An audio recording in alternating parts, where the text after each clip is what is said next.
This is Stone Cold Export, and today we are testing AMD's Smart Access Memory, also now known as Resizable Bar, on an AMD system and a Z490 Intel system.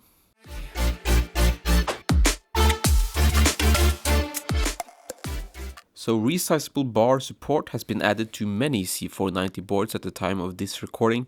I thought it would be interesting to see what gains we would have, if any, on an Intel system compared to an AMD system. And that is what we are going to do today. The GPU I'm using is the RX 6800, and SAM only works, or AMD Smart Access Memory only works on the 6000 series Radeon GPUs and only works with 5000 series Ryzen CPUs. I tried enabling it on an R5 1600 and an R5 3600, but with those CPUs the resizable bar option in BIOS is not present. However, it does work on all 500 series boards and many 400 series boards, such as the X470 Taichi. For the test today, I used the B550M DS3H from Gigabyte. For my testing for the AMD system and the Intel system, I used an Aorus Z490 Elite AC, also from Gigabyte. The CPUs were the R5 5600X with PBO and Auto OC enabled, and the i5-10600K overclocked to 4.9 GHz. The memory was 16GB of DDR4 3600 at the XMP settings, which is a fairly loose 80, 90, 1936. I tested 6 games in 3 resolutions and got some interesting results in a couple of titles. But let's start off with Assetto Corsa Competitzione. So this game is using Unreal Engine 4, and here we see not only identical performance between the two CPUs, but also identical performance with SAM enabled or disabled. And this remained the same across all 3 resolutions, so there's very unexciting stuff there. So clearly SAM is not helping in that particular title. The next game is Battlefield 5, and here things get a bit more interesting. At 1080p we see a performance degradation with SAM enabled, and one theory, and this is just my theory, is that what happens is that the CPU has access to all the VRAM of the GPU, it has to do more work, and in Battlefield 5 we see up to 90% plus CPU utilization with SAM disabled, so the CPU doesn't have enough power left over to benefit when SAM is enabled. In fact, it actually has a performance decrease on the 10600K. This theory is enforced by the results at 1440p. Here the Intel CPU does not benefit from SAM, but the AMD CPU, the 5600X, actually does. And this is in line with what we would expect to see if my theory was correct. I'm not saying I am correct, but that's one theory. The AMD is the more powerful CPU, and therefore at 1440p it is actually able to benefit from having access to all the VRAM on the GPU, and at 4K this theory is further enforced, in my opinion, with both CPUs seeing 5 to 6% performance increases. Because here we are totally GPU limited, and therefore the CPU has enough power left over to benefit from SAM, or resizable bar. In my opinion, a very interesting result, but let's take a look at the next game, which is Cyberpunk 2077. In Cyberpunk 2077, we are basically completely GPU limited in our testing scenario, and we do see an increase in performance across the board. A 10% increase for the Intel setup and a quite large 17% boost for the AMD setup, so that's very welcome increases in performance for a very demanding game such as this, or poorly optimized, depending on how I look at it.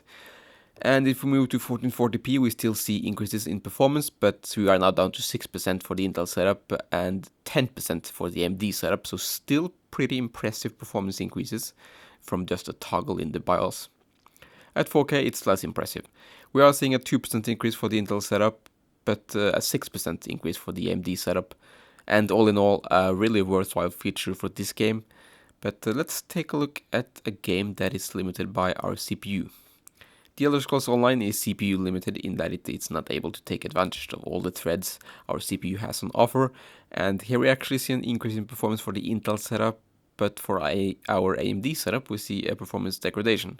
It's a small 3% decrease in performance, which may well be margin of error, but still somewhat interesting. I'm not quite sure why we see these results, but yeah, there they are. I didn't bother to test 1440p or 4K actually with the Elder Scrolls Online, because you're going to be CPU limited at all those resolutions, especially with this GPU. In Rainbow Six Siege, both CPUs does benefit from smart access memory, the 5600X more so than the 10600K at 1080p. The Intel system saw a 2% increase in performance with SAM enabled, while the AMD system saw a much more substantial 7% performance increase at 1080p. Of course, it might not be all that important when you are already pushing over 400 frames per second, but I guess every bit helps. At 1440p, both the 10600K and the 5600X sees a 5% increase in performance from using SAM, because here we are moving into GPU bottleneck, and at 4K we are down to 2% increase in performance for the 10600K, while the 5600X gets a 3% performance boost from smart access memory. Fairly minor increases in performance at 4K, as usual. In Shadow of the Tomb Raider, which is our last game, we do see identical performance with SAM disabled. Enabling SAM does, however, benefit the AMD CPU more. And this could be because this particular test sequence is also pretty CPU demanding, with utilization topping out around 90%.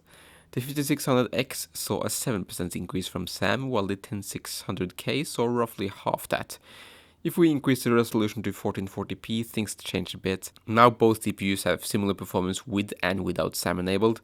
Enabling SAM increases our performance by around 5%, which is a decent increase at 1440p. At 4K, we again see the same performance between the two CPU with and without SAM, but we see a basically very minor 2% boost from using SAM.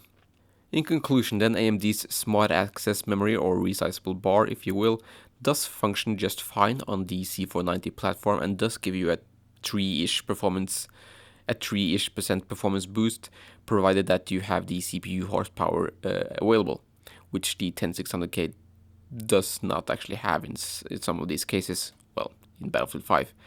If you have a Ryzen 5000 CPU with a 400 or 500 series board, you will see 4 to 5% performance increases with this tech enabled. So if you have the hardware, then I see no reason to not enable it. Sure, it doesn't work in all games, but it does give you a bit more performance in a number of games. And I am looking forward to testing NVIDIA's implementation of resizable bar when their driver drops next month, and we will definitely have a look at that. But that's it for now. Thank you so much for watching, and farewell.